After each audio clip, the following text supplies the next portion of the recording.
we say Allah. Okay, so that's God to the Muslims. Some say it's not even the God of the Christians and so on. It's just a God. Some even said it's a moon god. But let us now look at the linguistic of the word Allah. It in itself is the beauty of Islam. Because the word in Arabic doesn't mean God. Just in case you thought it did, it doesn't. Because we have a word in Arabic for the word in English, God. It's called Eloh. Eloh, God. God, Eloh. That's the word. But when we speak about the one and only God, the one that's to be worshipped, the God of Adam, the God of Abraham, and the God of Moses, God of Jesus Christ, peace be upon him, and the God of Muhammad, peace be upon him, we're talking about essentially the only God that's worthy to be worshipped. No other God. Now, what would be the proof for this? I realize that we have a lot of detractors who will say, no, it's not true, I don't believe it. Let's get a proof from the English translation of the Bible. That's a good place to start. Around the earth, there are many hotels and motels. And almost every one of them that you go to, there's a drawer beside the bed that when you open it up, you'll find a book in there and you'll take it out. Now, what is that book? And you already know the answer. It's the Bible. It's the Gideon publication of the King James Version of the Bible. The Gideons are very proud of it because they've translated it into so many languages. If you'll turn a few pages right in the beginning, you'll find examples of the translation to Chinese and Korean and into Urdu, the language of Pakistan. You'll find it into Tamil. You'll find it translated into Afrikaans language, which happens to be the first. And the second language translated to is Arabic. And there is an example of each one of these languages from the verse in the Gospel of John, chapter 3, verse 16. And you know it very well. For God so loved the world. That's how it begins. And if you look in the Arabic language, the example that they gave in that Bible, it says Allah. Allah. That's what it says. For Allah so loved the world. So if it's not the same God, then why? All over the entire earth, everywhere I go, I find this exact same word being used in the Bible of the Christians. Now you might say, what about the Old Testament? Well, just in case you would like to check it out, you can obtain a copy of this from our website. It's called The Beauties of Islam. Let me spell it out for you. It starts with B, beautiesofislam.com. Go there and see for yourself. The example is right there. Page 1 of the book of Genesis, of the very beginning of the Quran. Page 1 has 17 verses. And there's the word Allah. Alif, Lam, Ha, 17 times. So just as it's the God for the children of Israel in Arabic language, and it's the God for the Arabs who are Christians, it's also the same God for the Muslims. The word is Allah. Why Allah? Why is it important to have this particular word, and why don't we have it in English? Now, I want to come to the etymology of the word. It comes from the word Elah, and Elah means God. But God is defined as what? Anything that's worshipped, whether it be something you can see or you don't see. Something you can touch or not touch, something that you can hear or not hear. A God could be anything. A God could be a rock, a stick, a stone, a bone. A God could be something that you could make with your hands. A God can be something you could use your imagination for. It could be a human being. A God could be anything. G-O-D, God could be anything.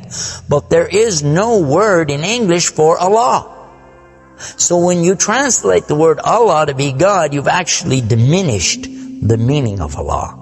That's why whenever you translate the Bible from English to Arabic, you need to use the word Allah instead of God with a big G, which now gives us a clue to the problem. In the English language, they only have one word, God. little G-O-D. It means something worshipped. It could be idols, images, pictures, statues. It could be human beings. It could be anything.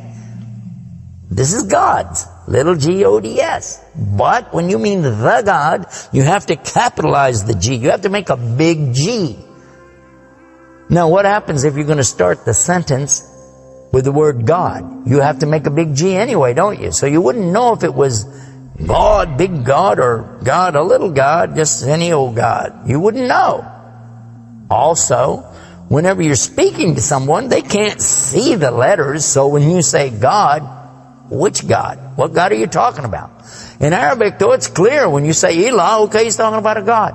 And Allah is an Eloh. But he's also Al-Ilah, the only Eloh.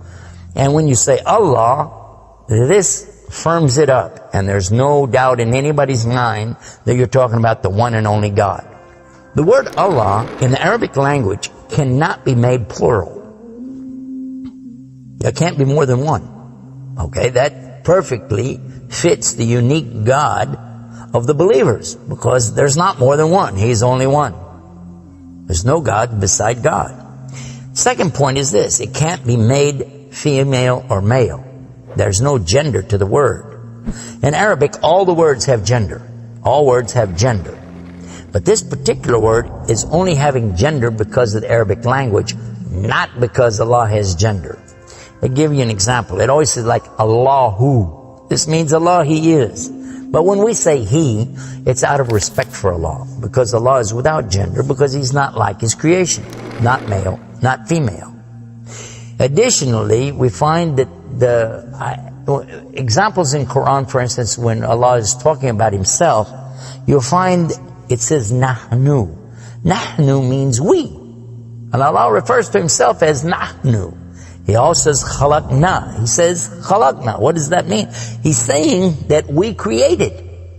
And throughout the Quran you find Allah referring to Himself as we, our, and us. And right away you're going to say, okay, if that's not plural, then what is?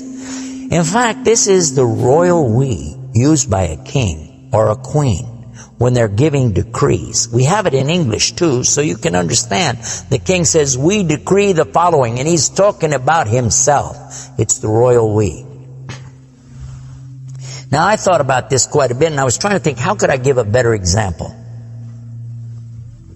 After all, most of us, myself included, never met a king, never met a queen, and so I'm not really familiar with that usage. Although it's there, I'm not sure what you're talking about. So then in studying the English language, we find that it's true that we do that when we speak to someone directly. Watch this. When I say, for instance, this cup.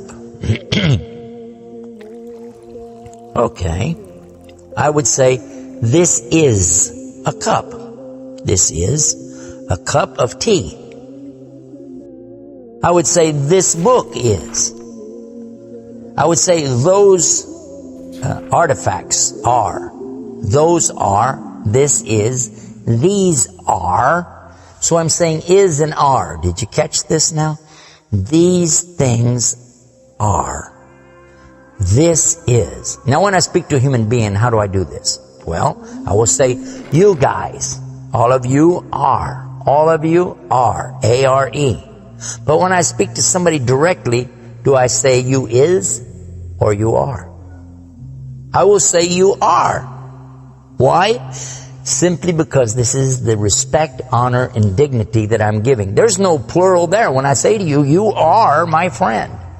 You are a lovely person. But why am I saying are? Why aren't I saying is? You is my friend. You is a lovely person. You'll say, man, this guy doesn't know English language.